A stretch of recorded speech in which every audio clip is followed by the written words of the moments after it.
Emily is a recovering addict who had managed to turn her life around. She got clean and started anew. Now she's helping her boyfriend Christian and his friends launch their own restaurant.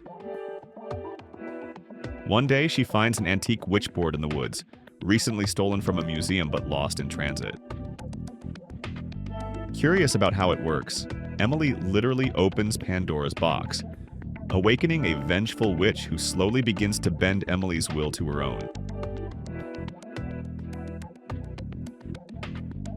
Horror is more popular than ever, and demand seems to still outweigh supply. However, worthy new ideas aren't coming as often as one might hope. So Hollywood creators keep prolonging existing stories, reviving dormant franchises, and remaking even less than famous horror flicks. The 1986 Witchboard is a somewhat forgotten film. It did achieve a mini-cult status back in the day, allowing its creators to pump out 2 sequels. But time has buried the trilogy, leaving only a bathroom scene with nude actress and model Tawny Kitaen in the memories of a few dedicated fans. It's no surprise that this scene is also in the Witchboard remake, and in an extended version, though without the nudity. Different times, different customs. Extension is actually the main characteristic of the new Witchboard. Its creators expand the original wherever possible, and even where it's not.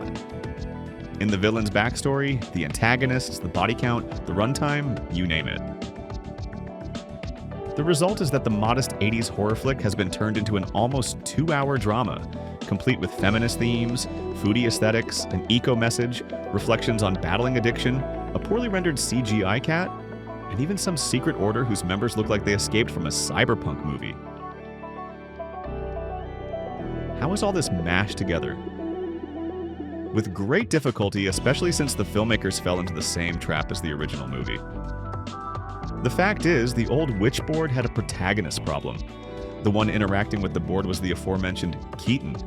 But the actual main character of the film turned out to be her much duller fiancé, who fought a losing battle with the actress for the audience's attention.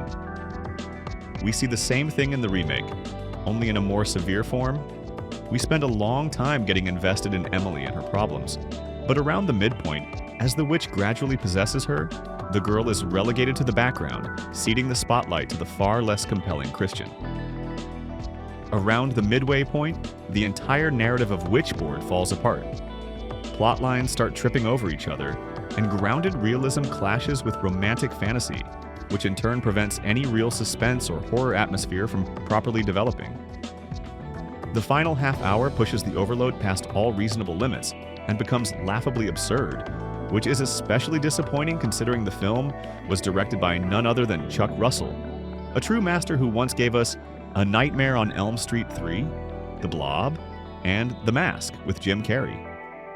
His career stalled after The Scorpion King, and although the new Witchboard is noticeably more professional than the original, there's still very little to praise about it.